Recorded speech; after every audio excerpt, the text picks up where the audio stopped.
মোহনলাল বাবু ঘরের ভেতরে শুয়ে ঘুমোচ্ছিলেন।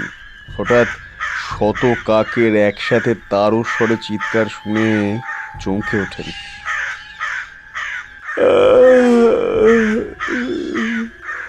এই কি কাণ্ড রে বাবা, এই রাতের বেলায় কাক ডাকি কেন? মোহনলাল বাবুর স্ত্রীও ঘুম থেকে উঠে পড়েন। চমকে ওঠেন তিনি। এত কাকের একসাথে কা কা চিৎকারে ভয় পেয়ে থরথর করে কাঁপতে থাকেন। অমঙ্গল, বুঝলে? অমঙ্গল কিছু হতে চলেছে মনে হয়, তাই জন্যই এত কাকের চিৎকার। রাত্রেবেলা কখনো কাক ডাকতে শুনেছো? আরে তুমি থামো তো, যত সব উল্টো পাল্টা কথা। দেখি, দাঁড়াও। মোহনলাল বাবু বিছানা থেকে নেমে ঘরের বাইরে বেরিয়ে আসেন। বাইরে বেরোতেই তিনি দেখেন বাড়ির পাশে বড় আম গাছটায় বসে আছে অনেক অনেক কাক। তারাই চিৎকার করে যাচ্ছে অনবরত। গিন্নিমা বেরিয়ে আসার সময় হঠাৎ শুনতে পায় এক করুণ কান্নার আওয়াজ মেয়ের ঘরের ভেতর থেকে। এই খুকি, খুকি, এই খুকি, কি হয়েছে? কান্নাকাটি করছিস কেন খুকি? দরজায় কয়েকবার আঘাত করার পরেও দরজা খোলে না। দরজার কাছে দাঁড়িয়ে থাকেন গিন্নিমা। এবার হঠাৎ করেই শুনতে পান, কি করে বল, কি দিয়ে আমার খিদে মেটাবি? এতদিন আমাকে তোরা অভুক্ত রেখেছিস, এবারে কিছু খেতে দে, কিছু খেতে দে, নয়তো কাউকে ছাড়বো না, কাউকে ছাড়বো না, আমি কাউকে ছাড়বো না। খেতে দে আমাকে, খেতে দে, খেতে দে। হুম হুম হুম।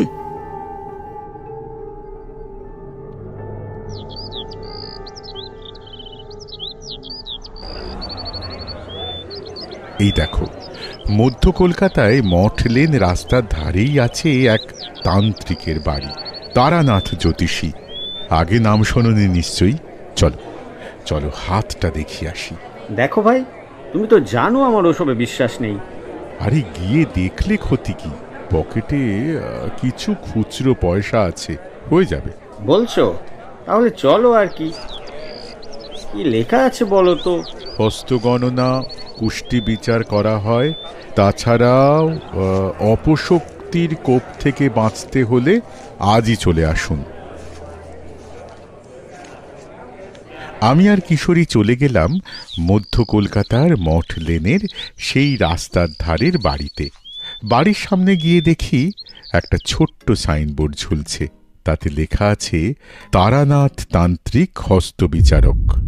হাত দেখিয়া কুষ্টি বিচার করা হয়, গ্রহ শান্তি করা হয়, কবচ অপশক্তির কোপ থেকে বাঁচাবার জন্য দেয়া হয়ে থাকে। আজই দেখিয়া বিচার করুন। ঘরের কাছে গিয়ে টোকা মারতেই দরজা খুলে দিল 18 বছরের একটি মেয়ে। আসুন আসুন, ভেতরে আসুন। ঘরের ভেতরে ঢুকে পড়লাম আমি আর কিশোরী। বসতে বলতেই আমরা দুজনে খাটিয়ায় বসে পড়লাম। দেখলাম ঘর থেকে বেরিয়ে এলেন 55 বছরের কাছাকাছি এক বৃদ্ধ। আপাত মস্তক আমাদের দুজনকেই দেখতে লাগলো। তারপরে আমাদের দুজনকে চমকে দিয়ে বলল, আপনার জন্মদিন 15ই শ্রাবণ, তাই তো? 1325 সাল। আর আপনার বিবাহ হয়েছে 1327 সালের 15ই শ্রাবণ। কিন্তু জন্ম মাসে তো বিয়ে হয় না। আপনার এমন হলো কেন? আমি চমকে উঠেছিলাম। এই কথাটা আমার পরিবারের লোকজন ছাড়া কেউ জানেই না।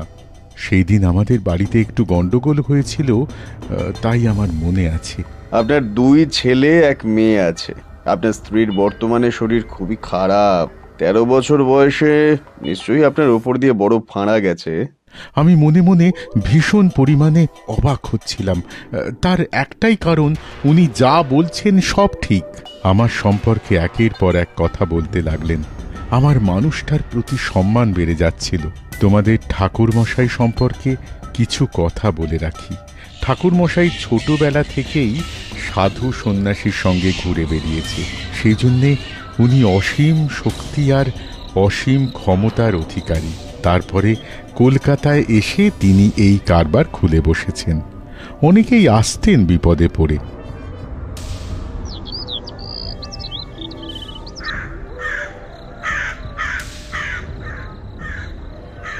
আমরা দুজনে বসেছিলাম। এমন সময় সেখানে হাঁপাতে হাঁপাতে একজন ভদ্রলোক এসে উপস্থিত হয়।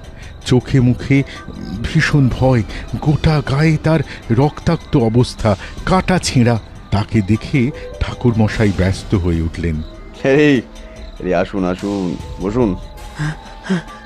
আপনি আপনি চলুন, আমি ভীষণ বিপদে পড়েছি, আপনি চলুন। কিন্তু আপনার এই অবস্থা হলো কি করে? কাক, হ্যাঁ কিছু কাক আমাদের জীবনটাকে একেবারে অতিষ্ঠ করে তুলেছে। আপনি চলুন। আমার গিন্নির পুরোপুরি বিশ্বাস আপনি একমাত্র পারেন এই বিপদ থেকে উদ্ধার করতে। কাল সকালে যাব। আপনি আপনি এক্ষুনি চলুন। আসলে শুনলে অবাক হবেন, কাকের উপদ্রব সন্ধেবেলা হচ্ছে, সূর্যাস্তের পর থেকে সূর্যোদয়ের আগে পর্যন্ত। আমি আসার আগেই কাকগুলো আমাকে ঠুকরে এরকম অবস্থা করেছে, তাও আবার আপনার বাড়ি থেকে কিছুটা দূরে। তার সাথে আমার মেয়ের অস্বাভাবিক কিছু আচরণ আর বিশাল পরিবর্তন। চলুন চলুন, আমার সাথে চলুন। আমি আর কিশোরী অবাক হয়ে তাকিয়ে থাকলাম। কিছুক্ষণের মধ্যেই ঠাকুরমশাই উঠে ভেতরের ঘরে চলে গেলেন আর একটা ব্যাগ নিয়ে বেরিয়ে এলেন। আমি উঠছি, তোমরা অন্য একদিন এসো। আমাদের সামনে দিয়ে বেরিয়ে গেলেন উনি। তারপরে প্রায় 2 সপ্তাহের মতো কেটে গেছে। কিশোরীকে একদিন বিকেলবেলা আমি বললাম, তুমি যাবে নাকি? চলো না, অনেক দিন হয়ে গেল, ব্যাপারটা কি হলো জানতে ইচ্ছে করছে না। তুমি যাবে বলছো? তোমার বিশ্বাস হয়? যত সব ভণ্ড লোক। তোমাকে তো আগেই বলেছি, উনি যা যা বলেছেন আমার ব্যাপারে সবটাই সত্য। তাহলে চলো না, একবার যাওয়াই যাক। কিশোরীও ব্যাপারটা সম্পর্কে কৌতূহলী হয়ে পড়ে এবং আমরা দুজনে মঠ লেনের বাড়ির কাছে এসে উপস্থিত হই। দরজায় টোকা মারতেই দরজা খুলে বেরিয়ে এলেন ঠাকুরমশাই। আমি জানতাম তোমরা আজকে আসবে। এসো এসো, ভেতরে এসো। আসলে ঠাকুরমশাই, আমার জানার খুব ইচ্ছে হচ্ছিল ওই দিনের ব্যাপারটা। ভালো করেছো, বসো। তবে বলছি শোনো। বাড়ির কাছে পৌঁছতেই একটা অদ্ভুত কাণ্ড দেখলাম। বাড়ির সামনে আম গাছে অজস্র কাক বাড়ির চারিদিকে গোলা আকারে চক্রে উড়ছে। ছাদে, পাঁচিলের সব জায়গায় কাকে কাকে করে ভর্তি। বাড়ির ভেতর থেকে বেরিয়ে আসছি, একটা ভয়ঙ্কর হাসির আওয়াজ।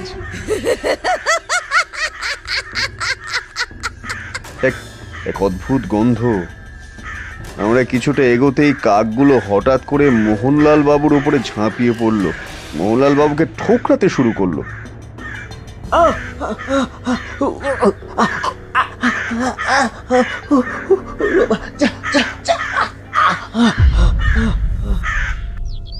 কিন্তু আমাকে কিছু করতে পারেনি। কেন কেন? আমি ঘর থেকে বেরোনোর সময় নিজের শরীর বন্ধন করে নিয়েছিলাম। আসলে আমি রাত্রিবেলা যেখানেই যাই নিজের গাত্রবন্ধন করে নিই, যাতে কোনো অপশক্তি আমার উপরে প্রভাব ফেলতে না পারে।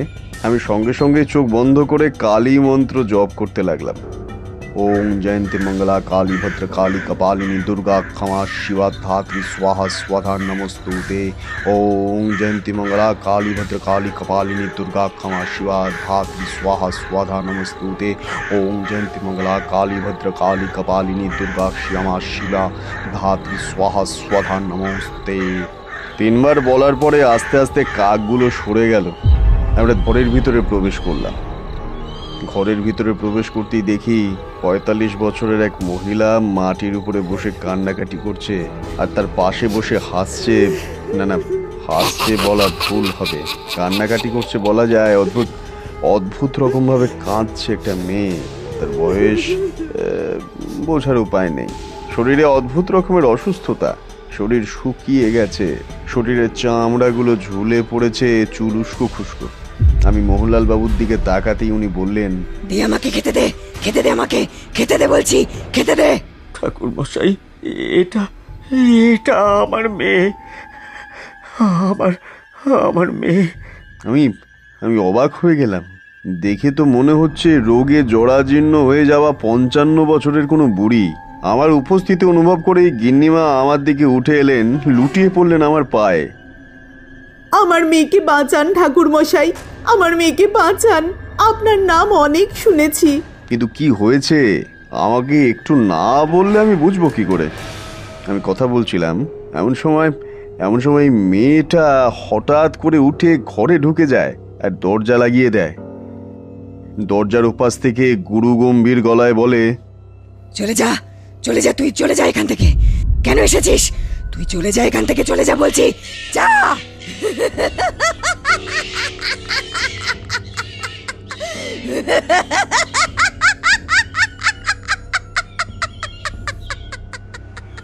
আসলে আমার মেয়ের বয়স 18, কিন্তু এখনো ওকে দেখলে তা বোঝার উপায় নেই। 10 দিন আগে থেকেই আমি একটা অদ্ভুত পরিবর্তন ওর ওপর লক্ষ্য করি। খাওয়া দাওয়া প্রায় ছেড়ে দেয়, নিজেকে পরিষ্কার পরিচ্ছন্ন যত্নে রাখাও বন্ধ করে দেয়, সাদা কাপড় পরতে শুরু করে। আমি কয়েকবার এটা নিয়ে বলায় আমার উপর রেগে যেত, আমাকে আক্রমণ করতে তেড়ে আসে। এরপর থেকেই তো আসল ব্যাপারটা শুরু হয় রাতের বেলা। গাছে কাক আসা উপস্থিত হয়। প্রথম ব্যাপারটা নর্মাল হলেও আস্তে আস্তে দিন যত বাড়তে থাকে কাকের আগমন বাড়তে থাকে। সূর্যাস্তের পর আসে আর সূর্যোদয়ের সাথে সাথেই চলে যায় বলা ভুল হবে, যেন কর্পূরের মতো উবে যায়। আর কিছু অস্বাভাবিক লক্ষ্য করেছেন? হ্যাঁ, আমি আর আমার স্ত্রী ঘর থেকে বেরোলেই এই কাকের উৎপাত বেড়ে যায়। আর আমার মেয়ে সারাদিন যেন বিড়বিড় করে কি একটা বলে। ওর আমাদের উপরে কিসের জন্য যেন একটা রাগ আছে। কদিন আমার মেয়ে কিছুই খাচ্ছে না। শরীরের অবস্থা দেখে কেউ বলবে না যে ও আমাদের বাঁচান এই বিপদ থেকে, বাঁচান ঠাকুর মশাই, বাঁচান।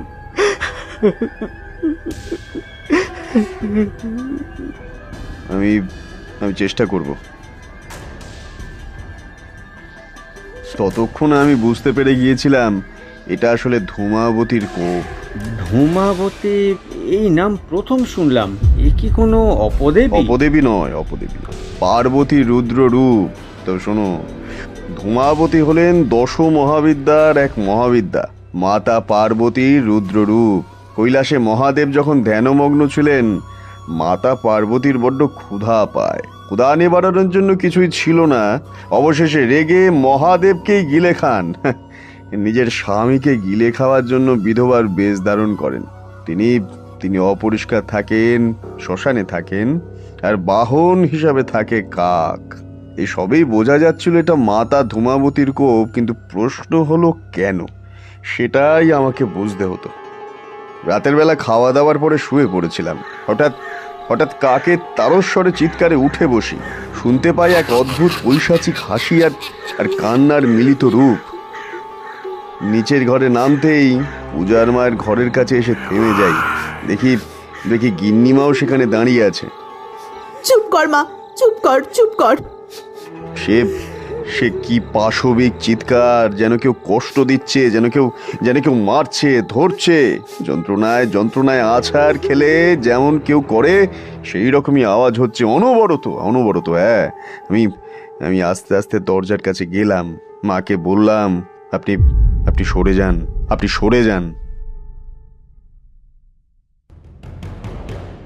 চলে যা তুই এখান থেকে, চলে যা বলছি, চলে যা। আমার ভীষণ খিদে। ততক্ষণে আমি এই দরজা 2 বার ধাক্কা দিয়েছি। দ্বিতীয়বারের ধাক্কা জোরে দিতেই দরজা ভেঙে ঘরের ভিতরে প্রবেশ করি। দেখি সে বাতাসে ভাসছে। পেছন দিক থেকে তাকে আমরা দেখতে পাচ্ছিলাম পা দুটো উল্টো। হ্যাঁ, হঠাৎ করে এসে ঘাড় ঘুরিয়ে আমাদের দিকে তাকালো। দেখতে পেলাম পূজার চোখ রক্তবর্ণ। সে কি ভয়ঙ্কর চেহারা! হ্যাঁ, চুলগুলো বাতাসে উঠছে, বাতাসে ভেসে ভেসে বলে বেড়াচ্ছে, কাউকে ছাড়বো না, আমি কাউকে ছাড়বো না, কাউকে না। কি থেকে যে কি হয়েছে আমি কিছুই বুঝতে পারলাম না। সঙ্গে সঙ্গে আমি আবারও মা কালীর মন্ত্র জপ করতে লাগলাম। হ্যাঁ, মন্ত্র পড়তে পড়তে আমি কমণ্ডলী থেকে জল নিয়ে ছিটিয়ে দিলাম। সঙ্গে সঙ্গে ধপাস করে পড়ে গেল। जयंती मंगला काली भद्रकाली कपालिनी दुर्गा क्षमा शिवा दात्री स्वाहा स्वाधा नमस्तुते। जयंती मंगला काली भद्रकाली कपालिनी दुर्गा क्षमा शिवा दात्री स्वाहा स्वाधा नमस्तुते। আমাকে বাঁচাও, আমাকে বাঁচাও, আমাকে বাঁচাও। তারপরেই অজ্ঞান হয়ে গেল। আমি আস্তে আস্তে ঘর থেকে বেরিয়ে এলাম। নিজের ঘরে গিয়ে চোখ বন্ধ করে একবার মনে মনে ধ্যানে বসলাম। প্রথমে চন্দ্র দর্শন করলাম। চন্দ্র দর্শনটা কি ঠাকুর মশাই? এই ব্যাপারে একদিন বলবো, এখন তোমরা এই ঘটনাটা শোনো। চন্দ্র দর্শন করার পরে আমি চোখ বন্ধ করে কিছুক্ষণ বসে থাকার সাথে সাথেই দেখতে পেলাম চোখের সামনে পূজা মাকে।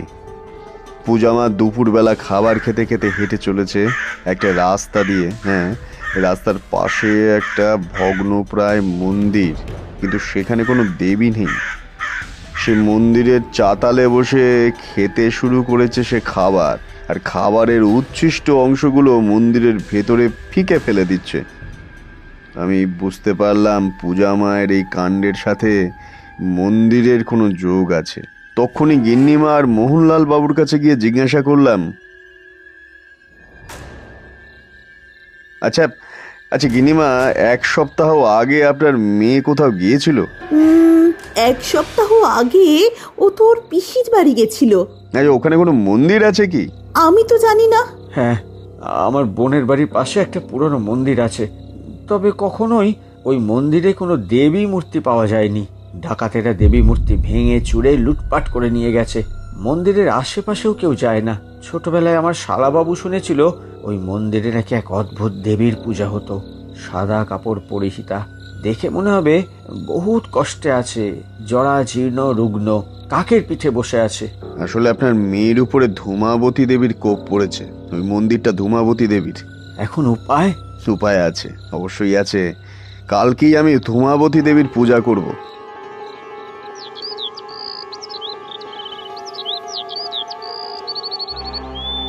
পরদিন সকালবেলা প্রথমে গঙ্গা স্নান করে গঙ্গা মাটি দিয়ে একটা মূর্তি তৈরি করলাম। মূর্তি তৈরি করার সাথে সাথেই তার আশেপাশে এসে উপস্থিত হলো অনেক অনেক অনেক কাক। এই প্রথম দিনের বেলায় একসাথে দেখলাম এত কাক। তারা কা কা করে তারস্বরে ডাকতে লাগলো। আমি ধূপ ধুনা সহযোগে পূজা আরম্ভ করতে লাগলাম। অবশেষে মা প্রসন্ন হলেন। আমি তোর সেবায় প্রসন্ন হয়েছি। বল বল, তোর কি চাই? অতটুকু বাচ্চা মেয়েটাকে ছেড়ে দাও মা। ও আমার মন্দিরে বসে খাবার গ্রহণ করেছে, আর আমি অভুক্ত ছিলাম। ও জানতো না যে এটা তোমার মন্দির মা। শান্ত হও মা, ক্ষমা করে দাও। অতটুকু বাচ্চা মেয়ে খুব কষ্টে আছে মা। গো, আমাকে ওই মন্দিরে প্রতিষ্ঠা করে নিষ্ঠা সহযোগে ভোগ দিতে হবে। আমার ক্ষুধা নিবারণ করতে হবে। ও কি পারবে? অবশ্যই পারবে। তারপরে মোহনলাল বাবুর সাথে কথা বলে আমরা মোহনলাল বাবুর বোনের বাড়ি যাই। মন্দিরের সামনে গিয়ে লক্ষ্য করি সে মন্দিরের চারিদিকে অনেক কাক বসে আছে। গ্রামের মহিলারা একটু অসুস্থ, রোগা, জরাজীর্ণ, একটু অগুছালো। এ কি অবাক কাণ্ড! দেখছি মহিলারা আমার মেয়ের মতো হয়ে গেছে। মা ধূমাবতীর পূজা করলেই সব কেটে যাবে, আবার সব স্বাভাবিক হয়ে যাবে। হ্যাঁ, এই গ্রামের বয়স্ক ব্যক্তির সাথে আমাকে কথা বলতে হবে। গ্রামের সব থেকে বয়স্ক বুড়িমার সঙ্গে কথা বলি এবং গ্রামের সকলের সাথে কথা বলে আমরা মন্দির পুনর্নির্মাণের ব্যবস্থা করি।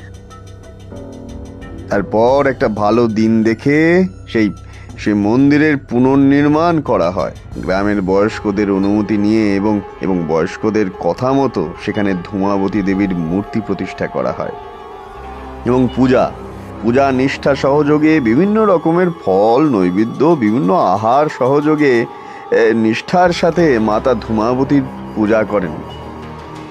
আস্তে আস্তে গ্রামের সমস্ত মহিলারা ও পূজা স্বাভাবিক হয়ে যায়। বড় অদ্ভুত ঘটনা তো। তোমার বিশ্বাস হয়নি সেটা আমি বুঝতে পারি, তবে আমি আপনার যা ক্ষমতা অনুভব করেছি আমি বিশ্বাস করি ঠাকুর মশাই।